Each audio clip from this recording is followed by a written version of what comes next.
कई बार सुनते हैं, पढ़ते हैं, सत्तेषु मैत्री गुणेषु प्रमोदं क्लिष्टेषु जीवेषु कृपा परत्वं मध्यस्थभावं च विपरीतवृत्तो सदा ममात्मा विदधातु देव। ये प्रार्थना कही जाती है, हे प्रभु परमात्मा मेरी आत्मा में क्या हो, कैसा भाव हो, उसके लिए कहा है कि सत्वेषु मैत्री, प्राणी मात्र के प्रति मैत्री का भाव, यानी कि हर एक के प्रति हमारा सद्भाव रहना चाहिए। इस गुण को कहते हैं दाक्षिण्य गुण, यानी कि अपना काम छोड़कर भी आप दूसरों का काम करने के लिए तत्पर हो जाए, इतना प्रेम भाव रहना चाहिए। और फिर कहा गुणेषु प्रमोदम, जो गुणवान है, गुणीजन है, उनके प्रति गुणानुराग का भाव, प्रमोद का भाव। तो दाक्षिण्य भाव, गुणानुराग का भाव। और फिर तीसरा कहा क्लिष्टेषु जीवेषु कृपा परत्वं मध्यस्थ भावम च विपरीत वृत्तो। इसमें भाव आया कि जो हीन है, दीन है, क्लिष्ट है, दुखी है, उनके प्रति द्वेष का भाव नहीं रखना है, उनके प्रति जो है कृपा करना, उनको आश्रय प्रदान करना, सहयोग करना। और गुण आया है मध्यस्थ भावम च विपरीत वृत्तो, जो विपरीत हमारे चलने वाले हैं, जो हमारे अनुकूल नहीं है, उनके प्रति हमारा मध्यस्थ भाव, यानी कि न तो राग का भाव रहना, न द्वेष का भाव रहना, बल्कि बीच का भाव, मध्यस्थ भाव रहना। तो ये जो तीन गुण के रूप में आज हम चर्चा करने वाले हैं। देखिए, सबसे पहली बात जो हमने कही, सत्वेषु मैत्री, प्राणी मात्र के प्रति मैत्री का भाव। ये हमारे जैन धर्म का मूल सिद्धांत है, शिक्षा है। इसीलिए हम सभी प्राणभूत तत्वों से जब क्षमा याचना की बात आती है, प्रतिक्रमण करो, संवत्सरी मनाओ, तो क्या बोलते हैं? 84 लाख जीवा योनियों से किसके लिए क्षमा याचना? कोई भी मन से, वचन से, काया से अगर कोई विराधना हुई हो तो मिच्छामि दुक्कडम। ये मैत्री का भाव ही ऐसा होता है, दाक्षिण्य का भाव ही ऐसा होता है, जो हमें प्राणी मात्र के प्रति सहयोग की भावना जागृत करता है।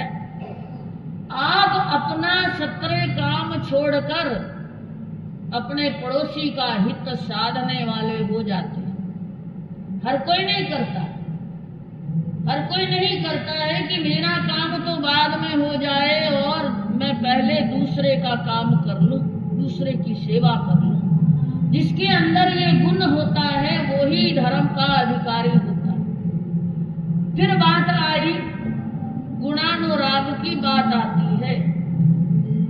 गुणेषु प्रमोदम, गुणों के प्रति जो प्रमोद भाव है, गुण ग्रहण करने का भाव है, अगर ये नहीं होता तो व्यक्ति ईर्ष्यालु होता है। और ईर्ष्या ऐसा गुण है जो स्त्री वेद का बंध भी करा देता है। गुणों के प्रति अनुराग जो होता है वो हमें गुणों के खजाने की चाबी संभला देता है।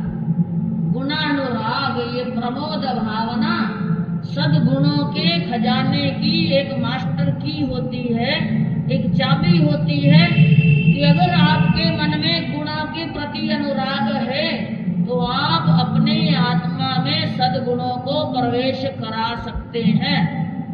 और अगर दूसरों के सद्गुण देखकर, दूसरों को फलता फूलता देखकर, दूसरों को पढ़ता लिखता देखकर आपके मन में अगर ईर्ष्या का भाव आ जाए तो आप अपने आप में ये दुर्गुण ग्रहण करने वाले हो जाएंगे, और जहाँ दुर्गुण ग्रहण कर लिए जाते हैं तो वहाँ फिर आत्मा मलिनता से भारी हो जाती है, कर्मों का बंधन कर बैठती। फिर वो तीसरा जो कहा है मध्यस्थ भाव, वो नहीं रहता है।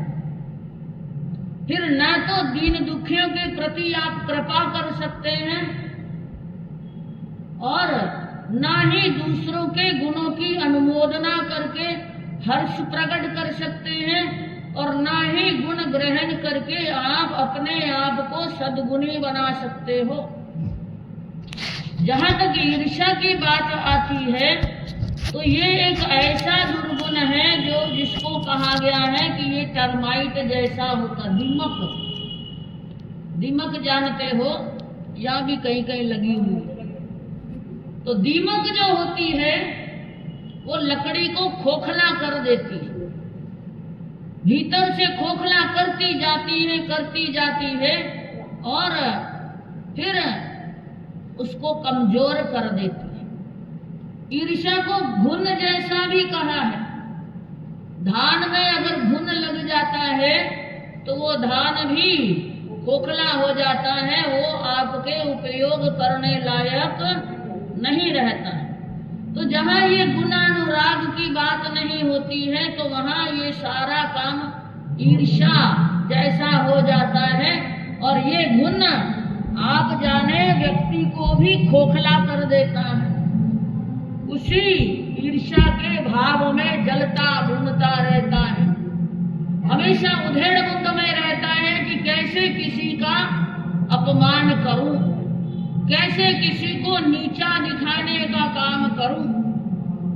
ये कार्य जब होता है तो करते समय व्यक्ति सोचता नहीं है, लेकिन कर्मों का बंधन जब हो जाता है और कर्मों का जब उदय में आना होता है तो भुगतान करते हैं, तो फिर समझ में आता है कि हमने किया और हमें ही भुगतान करना है।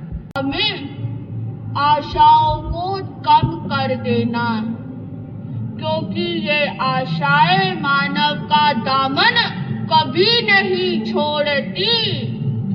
बचपन में आशाएं रहती है यौवन अवस्था की, और यौवन अवस्था में आ जाने के बाद मानव की इच्छाएं बदलना करती है विवाह की, और फिर वहां से वो आशाएं बढ़ती जाती है पुत्र की, पुत्र विवाह की, पुत्र की। ये इच्छाएं अनंत है तो कभी